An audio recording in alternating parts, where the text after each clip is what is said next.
ദയവായി ഈ വീഡിയോ ഒരു സ്ക്രീനിൽ കാണാൻ ശ്രമിക്കുക. അതിനായി വലതുവശത്ത് താഴെയായുള്ള ഈ ഒരു ചിഹ്നത്തിൽ അമർത്തുക. തിരിച്ച് പഴയതുപോലെ ആകണമെങ്കിൽ വലതുവശത്തിൽ കാണുന്ന ഈ ഒരു ചിഹ്നത്തിൽ അമർത്തുക.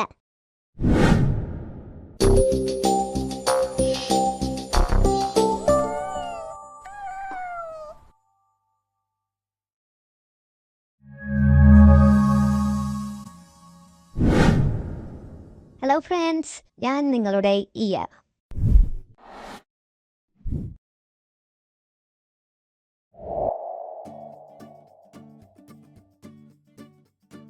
ഇന്ന് നമ്മൾ പറയാൻ പോകുന്നത് ഗോൾഡുമായി ബന്ധപ്പെട്ട ഒരു കാര്യമാണ്. ഇന്നത്തെ ഒരു അവസ്ഥയിൽ ഗോൾഡ് റേറ്റ് ദിവസം തോറും കൂടിക്കൊണ്ടിരിക്കുകയാണ്. ചെറുതായൊക്കെയാണ് അതിന്റെ റേറ്റ് കുറയുന്നത്. ഇന്ന് പറയാൻ പോകുന്ന കാര്യം എന്ന് വെച്ചിട്ടുണ്ടെങ്കിൽ, ഒരു വീട്ടിൽ കൈവശം വെക്കാവുന്ന സ്വർണത്തിന്റെ അളവ് എത്ര, അതായത് ബില്ലൊന്നും ഇല്ലെങ്കിൽ, ഒരു പ്രൂഫും ഇല്ലെങ്കിൽ നമുക്ക് എത്ര സ്വർണം കയ്യിൽ വെക്കാം, അതിനെ പറ്റിയാണ് ഇന്ന് പറയുന്നത്. ബില്ലും കാര്യങ്ങളുണ്ടെങ്കിൽ നമുക്ക് കൂടുതൽ കൈവശം വെക്കാം, അത് കുഴപ്പമൊന്നുമില്ല. അല്ലാത്ത കേസിൽ central board of direct taxes, അതായത് CBDT, ഇത് പ്രകാരം ഒരു വീട്ടിൽ അല്ലെങ്കിൽ കൈവശം വെക്കാവുന്ന സ്വർണത്തിന്റെ അളവ് 3 കാറ്റഗറി ആക്കിയിട്ട് മാറ്റിയിട്ടുണ്ട്. അതിൽ ഫസ്റ്റ് കാറ്റഗറി എന്ന് പറയുന്നത് കല്യാണം കഴിഞ്ഞ സ്ത്രീകളാണെങ്കിൽ അവരുടെ കയ്യിൽ 500 ഗ്രാം വരെയാണ്, 500 ഗ്രാം വരെ സ്വർണം കൈവശം വെക്കാം. അതായത് ഏകദേശം അത് 62.5 പവൻ വരും. കല്യാണം കഴിയാത്ത സ്ത്രീകളാണെങ്കിൽ 250 ഗ്രാം വരെ സ്വർണം കൈവശം വെക്കാൻ പാടുള്ളൂ, അതായത് പ്രൂഫ് ഒന്നില്ലെങ്കിൽ. ഇത് ഏകദേശം 31.25 പവൻ വരും.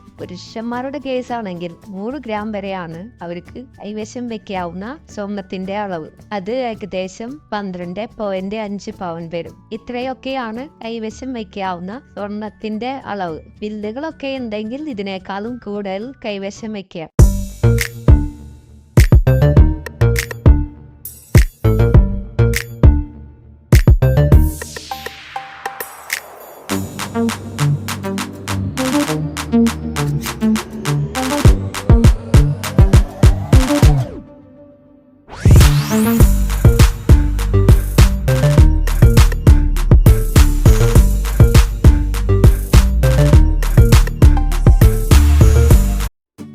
അപ്പം എല്ലാവർക്കും വീഡിയോ ഇഷ്ടപ്പെട്ടെന്ന് വിചാരിക്കുന്നു. വീഡിയോ ഇഷ്ടപ്പെട്ടാൽ ലൈക്ക് ചെയ്യുക, ഷെയർ ചെയ്യുക, സബ്സ്ക്രൈബ് ചെയ്യുക. കൂടുതൽ വീഡിയോസിനായി ഈ ചാനൽ ഫോളോ ചെയ്യുക. Thank you.